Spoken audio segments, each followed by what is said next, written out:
ஐயையோ! நான் அரைகுறைலாம் கிடையவே கிடையாது அப்படின்னு சொல்லுவேன் நினச்சியா? நான் அரைகுறையே கிடையாது தான்டா. அதை தான் சொல்கிறேன். ஒன்றுமே எனக்கு தெரியாது. அரைகுறைனா பாதியாவது தெரிஞ்சிருக்கும் அப்படின்ற மாதிரி நீ சொல்கிறீல்ல. பெரிய இசைஞானியே என்ன சொல்லியிருக்காரு, கற்றது கைமண் அளவு கடலாதது உலக அளவுன்றதை சூப்பராக இன்னொரு தத்துவமாக சொன்னார். கடலில் வரும் அலை போல, அலையில் வரும் நுரை போல, நுரையில் ஒரே ஒரு துளி போல தான் நான் கட்டுறதுன்னு அவரே சொல்லியிருக்காரு இசைஞானி இளையராஜா.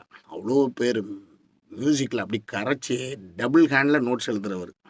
பேஸ் கிளஃபையும் tenor clef, alto clef, soprano clefs எல்லாம், ட்ரிபிள் கிளஃப்ஸ் எல்லாம் அப்படியே 2 கையில் நோட்ஸ் எழுதி வெள்ளைக்காரங்களே ஓட விட்டவர், பாகத்து மிரள விட்டவர். அவரே அப்படி சொல்லும்போது நான்லாம் ஒன்றுமே கிடையாதுன்னு தான்டா சொல்லுவேன். ஆனால் இதுக்கு ஒரு பதில் என்னென்னா, ரிசல்ட் இப்போ தானே நான் 7 மாதம் தானே ஆகுது மீடியா ஃபீல்டு உள்ளே வந்தேன்.